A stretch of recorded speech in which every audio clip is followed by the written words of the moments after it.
Hey guys, today I have another challenge for one of my favorite games. In preparation for the Onimusha 2 remaster coming out next month, I figured why not do a challenge on the first game in the series.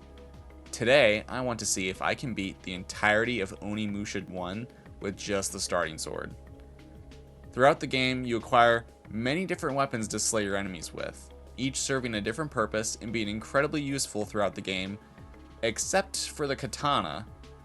The Katana is the starting weapon you get at the beginning of the game, and once you get basically anything else, you're going to immediately stop using it, because not only is it pretty bad in terms of damage, you also can't use magic attacks, which are probably one of the most important mechanics in the entire game. Now, before we get on to the challenge, let's go over the rules. The rules are incredibly simple.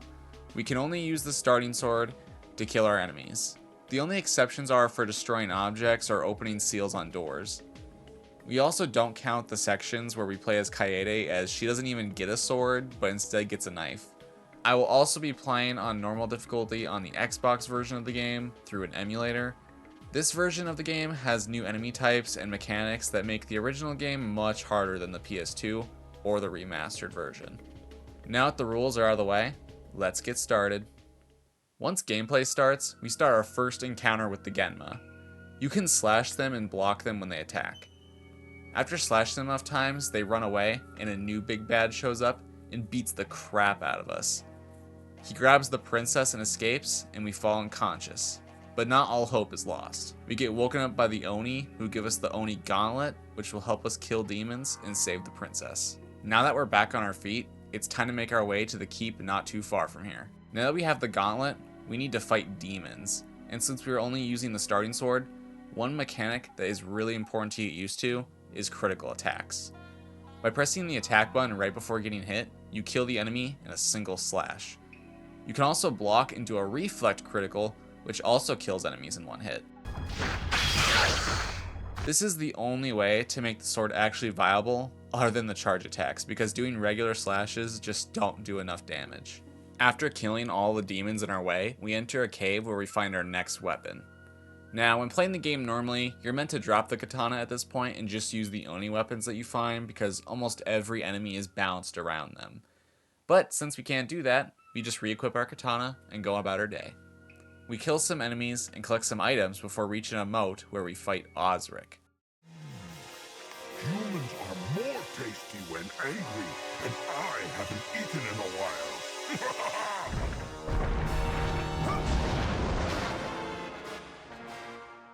This fight is pretty easy if you play it safe. Osric can be pretty oppressive up close if you try to fight him normally though.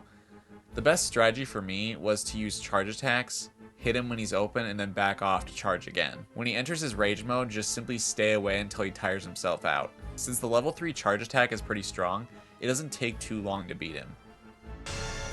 How could I die? By the hand of a human! Now that he's dead, we head inside of a laboratory where we meet Guildenstern. After a short conversation, Samanosuke manages to somehow offend the guy and he throws a monster our way. Reynaldos have the ability to split in half, which can make the fight much longer. To stop this, you can simply do a charge attack, stab them while they're down, and do another charge attack to finish them off. We grab the fire orb and get our next weapon, which we use to stop the seal preventing us from getting inside the keep. The keep right now has some of the same enemies we've already been seeing.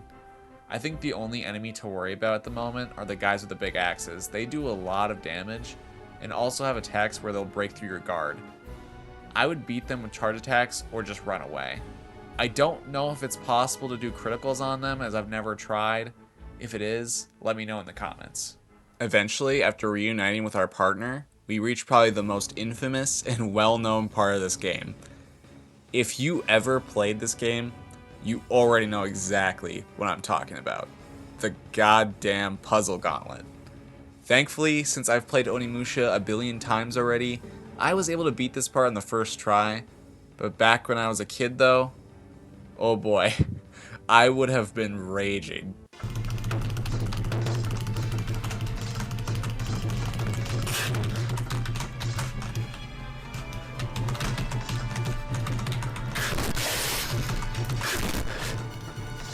After that nightmare, me and Kaede split up and now we're back on our own. We find a locked door that requires 2 halves of a crest to be opened, and getting the crest involves dealing with one of the scariest enemies in a video game.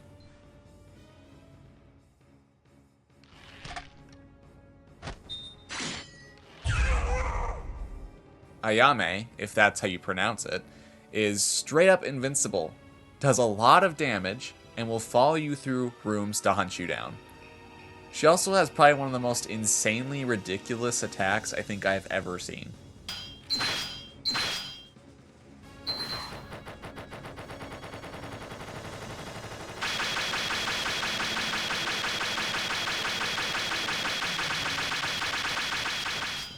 After outrunning the scary-ass doll and collecting the 2 halves of the crest, we get to the roof of the keep and fight Marcellus.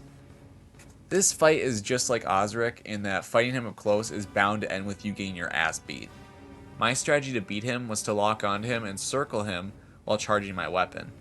When he would attack, I would dodge it by strafing to the side and hit his back. While this strategy is pretty reliable, I would still get hit sometimes. After wrecking this fool, he drops the wind orb, which lets us get our last and final weapon and lets us open a door where we find Yumemaru. After bringing him to safety, a woman barges in and tells us that the princess is underground. We head through some rooms until we use our weapons to unlock a staircase leading underground. Honestly, the basement of the keep wasn't really that bad. There are some pretty annoying enemies down here and some pretty scary traps, but they're still pretty manageable. I did almost die once, but I somehow survived. One thing that was pretty annoying was that I had to go grind for souls to level up my weapons just so I could go unlock a door. After falling into a trap, we get sucked underground, and now we have to play as Kaede. And if I'm being honest, Kaede kind of sucks. The reason for this is that she doesn't do much damage, can't charge attacks, and can't do criticals. She can one-shot certain enemies with a special attack, but that's kind of about it, honestly. Thankfully, you could just run past everything in your way. The only enemy we have to kill is the mini-boss at the end of Kaede's section. The mole is somewhat of an annoying enemy as it likes to disappear a lot. And one strange thing I noticed is that Kaede's starting weapon, which is just a knife, is incapable of killing it.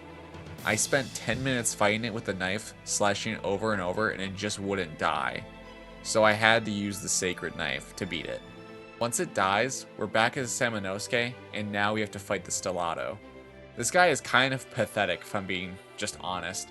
None of his attacks can break through your guard, and he doesn't even have much health. You can just keep blocking him while charging your weapon and attack when he leaves himself open, and he'll go down in no time. We escape the cave, but not before getting scared by the doll again. We break the seal on the door and watch a cutscene that I probably should not have seen as a kid. Don't let your kids watch it! Now, we need to break the seal guarding the gate to the demon world. There's a few items that we need, but before we can do that, there's some optional content that I want to get out of the way. One of them is the Dark Realm. This is basically like Bloody Pals from Devil May Cry, where you just fight levels of enemies, but much easier and shorter. There's only a couple of levels that I would consider challenging, and that's only because I'm bad at doing criticals on some of the enemies. After I beat it, there is one more piece of optional content I'm going to do, but I'm going to save that for the end of the game. Now, to be completely honest, getting the Great Bow and Great Arrow was not really that bad. There's only one part that really sucked, and that was fighting Hecuba. This was probably the worst experience I've ever had fighting a boss in this game. This is because she is always in the air and only comes down when she attacks you. And the reason for this is because the fight was designed around using range attacks like the bow and the gun, so it's not very fair if you try to fight her on the ground. Now, you're probably thinking, why not just block her attacks and attack while she's still near the ground? Well, that doesn't really work, because every time you block her attacks, it just staggers you long enough for her to get in the air again. I didn't really have a consistent strategy for this fight whatsoever. The only thing that somewhat works is camping a corner and hoping that she dive bombs and hits an enemy instead of you. If she does, it would sometimes give me enough time to get a hit in. After almost 19 minutes of fighting, I managed to finally beat her, thank God.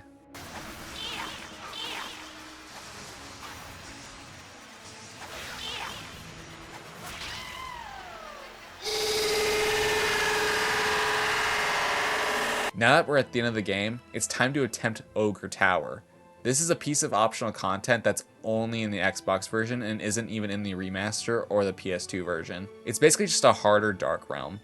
I thought this would be smooth sailing, and it was for the first 2 portals that I entered, but the third one was just straight up bullshit.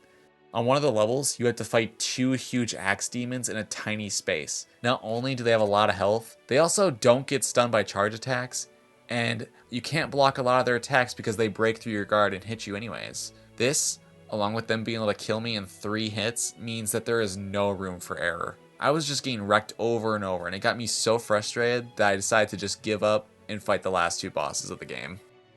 After breaking the seal on the demon gate, we get inside, and now we have to fight Marcellus. This was actually a pretty fun fight, surprisingly enough. The first phase is basically the same as his first fight, where we circle him and attack his back. When his shield breaks is when the fight gets pretty hard. He's pretty aggressive in the second phase and incredibly fast, but he does get stunned by charge attacks pretty easily, and you can actually perform critical attacks on him, which is actually a pretty cool thing I didn't know you could do. Since he has a lot of health, the fight takes quite a while, but at least I had fun doing it. The final boss, Fortinbras, is another test of endurance, just like Hecuba. All of his attacks are perfectly dodgeable, but since he has a lot of health, the fight can take quite a long time, and so a lot of mistakes are going to be made.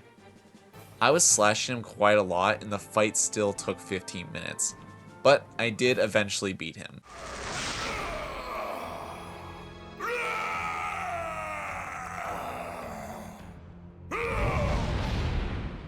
And that right there is the end of the challenge. We have officially beaten Genma Onimusha with only the starting sword. This was a pretty challenging experience, and it's pretty obvious that the game was designed with magic weapons in mind, as shown with Hecuba and Fortinbras. While this was pretty painful, especially towards the end, I still had quite a lot of fun. If you enjoyed this video, consider liking and subscribing, and I'll see you in the next one. But before I go, I just want to say thank you to the people who are watching and enjoying my videos. I like to make these videos for fun, so it's really cool that people are watching them and enjoying them. Now that I got that out of the way, have a wonderful day, and I will see you in the next video. Later.